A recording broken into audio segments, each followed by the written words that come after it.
have to confess something. When I was younger, after a breakup with a girlfriend, I was still into her. I kind of wanted to get back with her, but I never reached out. And perhaps that's the case for you. You're in the middle of no contact and you're wondering whether your ex has still feelings for you, whether your ex is still in love, whether you have any chance of getting back with your ex. And it's true that in some cases, it's not a majority of cases, I'm not gonna lie, in some cases, you might end up with someone who has feelings for you, but doesn't want to reach out. And in this video, I'm gonna share with you the psychological drivers and explain why he or she doesn't reach out. And also, obviously, some tips on the things you need to do if you are in this situation. Jingle. IGetMyExBack.com. Everyone deserves a second chance. So first of all, let's not judge the book by its cover. It's very easy to feel the silence. The way he or she communicates, i.e. doesn't communicate, is their state of mind. This is only what they are capable of expressing. This is where they feel safe, but that's not necessarily how they feel internally, right? So the same way you're not sure about you getting back with them, they are not sure either. And so this idea of like, I'm not sure, but I don't want to take the risk to reach out is quite common. It's not necessarily the vast majority of people, because the vast majority of people would reach out, but there's a proportion of people who would never reach out after a phase of no contact. And it happens all the time. I don't know how many per week, but I have few per week in that case. So the first psychological driver is the ambivalence. It's the idea, the conflicting emotions about reconnecting. I know what we had was amazing. I'm craving those moments, but I know as well that when we will get back together, or the initial conversation, we're gonna fight. We're gonna discuss about things I don't want to discuss, right? We're gonna argue. You're gonna tell me how much I hurt you, and I don't want to hear that. And so you have this sort of situation where your ex is just not sure about what to do. He's not sure about the steps to get, in order to get back with their ex. It's very interesting because sometimes I have people calling me who are in the situation of your ex. So they know they want to get their ex back, but they don't know the steps. And so usually I tell them it's very simple, step by step, little by little, build up intimacy and assess where your partner is willing to go, how far your partner is willing to make this relationship go. Very often we have this indecision about maybe not, maybe not. And this maybe not prevents them from reaching out. They are so scared of making a wrong move. They are so scared of, hot and cold, I'm not sure, that they don't make that first move. The second psychological driver is approach avoidance conflict.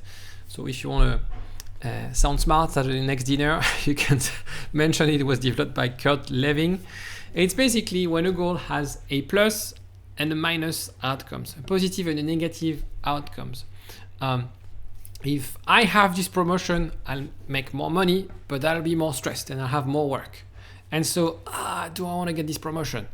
And so in that situation, your ex might be attracted by the idea of that reconnection, what you had, those special moments, this intimacy, and so on and so forth. But they're fearing the conflict, not getting along, the things that are preventing you from being happy, the friction in the relationship, for example. And so you have these desires to contact, but also the emotional risk, right? And so because potentially the breakup was not healthy, you had a massive argument, maybe because you begged or pleaded or were too emotional, maybe they knew as well that they went too far, they hesitate. And when people hesitate, sometimes they don't take action. They don't take the risk. Obviously, the third one is avoidant attachment. It's the approach around intimacy. as things get serious, as things, intimacy develops, they want to distance. And they are scared of coming across as vulnerable. So for example, maybe they disappear, they broke up with you, and in a way getting back with you they will admit that they were wrong. They will admit that they need you in their life. And it's very hard for an avoidant to accept that they need someone, that they might depend on someone.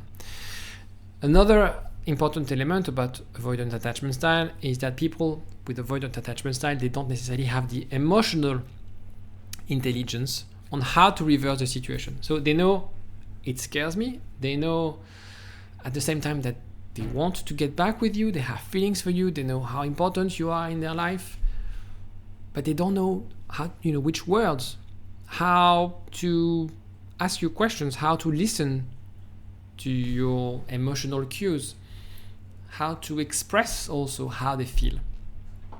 And because they don't know, they don't take action. And this idea of, I can't give you what you want type of thing. I know there's something wrong. I know I want to be happy. I know I want to be back with you eventually. But in a way, it's hard for me to picture how we can make it work. And that happens a lot of the time with avoidant attachment style people. The other one is fear of rejection, which is probably the most common one, even for people who decided to end the relationship. And the thing is, they don't want to be turned down. Right? The same way they know how much you suffer when they took the decision, they don't want you to retaliate. They don't want you to get your revenge by turning them down. And that scares them. They don't want to be humiliated, and they know the emotional pain that comes with rejection. Nobody likes to be rejected, and they feel like guilty about breaking up with you, obviously, and they feel like, if I try to get back together, I kind of deserve them turning me down. So there's a risk involved, and the fear of rejection will prevent them from taking action. And so by not taking action, they preserve this image, this confidence, Because the rejection, just thinking about being rejected is so strong that they don't want to, again, make a tiny move. Or sometimes they will do it very cautiously, from an indirect way, asking their friends, etc., which is very common after a breakup. Ego protection, as I mentioned before, ego is an important driver in any relationship dynamic. So it's about how they can protect their ego from any form of vulnerability, right? Again, I'm winning the breakup sort of thing. And so they would maintain actively what we call self-concept, that they don't need you, right? I broke up with you, and they don't want to admit, okay, I kind of need you in my life. And so socially, on social media with friends, they'll be like, I'm fine. Deep inside they're not. Deep inside they want you back, but they want to have this image, right, to the world, to feed their ego about them winning the breakup in a way. They would avoid any form of contact, not to appear weak or dependent. So this is also very common for avoidant attachment style. This idea of winning the breakup, this idea, I don't need someone, I don't want to come across as weak. And so what do we do with this information?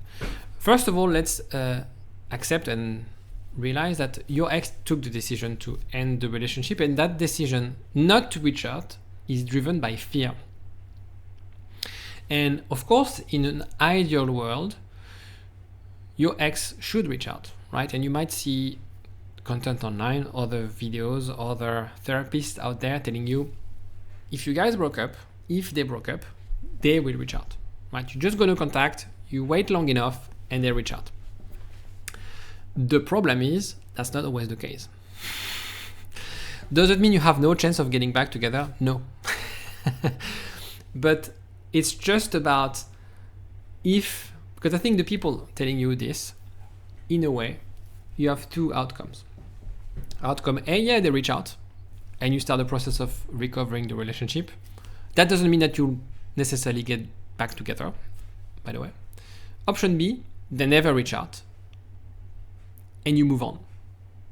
Right? They never reach out and you feel like, okay, it's been 3 months, I should give up.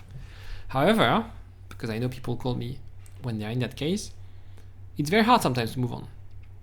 And because we have this idea that, yes, but I'm sure he or she will never reach out. They want to get back together, but he or she will never reach out. And you're in the kind of a dead end. Yeah, but I don't want to come across as needy or weak, because I've seen online that if I reach out, I come across as needy and weak. At the end of the day, my approach is that it's okay to nudge them. When you reach out, it's not about being overly emotional. It's not about, I want you back in my life, in a hand letter, in a letter that you would have written with rose perfume and kissing the letter. No. It's about nudging them. Maybe you just need to put the ball in their court and wait for them to react. And so the mistakes to avoid is, obviously, you have to wait a few weeks before reaching out. I don't have a magic number. I know people have magic numbers, whether it's 30, 60, 90 days. It honestly depends on the length of the relationship. If you've been together for a year, it doesn't make sense to go no contact for six months. A month should be enough. If you've been together for 20 years, going no contact for 3 months is not too much. It really depends on the situation, really depends on what happened after the breakup, the dynamic. There's so many criteria. And I've tried in the past to map out a sort of a decision tree of what would happen. It didn't work out. So if you're not sure, give me a call. There's a link in the description if you want to know precisely whether you should reach out or not. When you reach out, and then you also need to feel, so first, enough time has passed, but also when you reach out, you need to make sure that you've done some work, that things have changed in your life, right? Because your ex will never get back with you if things are the same, because they left a situation for a reason. If you don't address those things and you reach out to them, maybe they'll respond, maybe you'll have a conversation, but it's going to lead nowhere. When you reach out, it's really, don't make a fuss. Make it simple. Have a look on the comment section. I will probably share with you some templates of messages. And if I haven't, let me know in the comment section. Remind me on the comment section, because I always forget those things. And then the ball is in their court, right? You've nudged them. You haven't been, being overly emotional, overwhelming them, asking them too much. You just like, I'm alive type of messages. Let's have a conversation, let's have a chat, let's have a coffee, and see what they respond. This doesn't mean that if they reach out, it's game on and you'll get back together. If they don't respond, then it's also asking the question whether this person is worthy of your love, because now we can eliminate the idea of the fear of rejection. We can eliminate those fear, right? Because they know, right, if you reach out, that you're not going to push them back. Okay, there's no incentive for you to reach out and push them back later on. So they should know right away and have this confidence that if you reach out, you're not going to become their enemy, right? It's about reconnecting as old friends. And the friends, I know people don't like this term, but that's how you get back with someone. You start a form of friendship, a couple of weeks, a couple of months, not more, and you get back together. If you have any questions specific to this, let me know in the comment section. There's also a quiz to know if you have any chance of getting back with your ex. I forgot to mention that in the description, because if you go no contact, if you do those things and you have a low score on the test, and basically your relationship is not worth saving, or there's no potential to save it, then just move on and actively do the work to move on. So take the quiz, and if you have any other questions, as I said, don't hesitate. I'm looking forward to reading your comments, and I'll see you next time.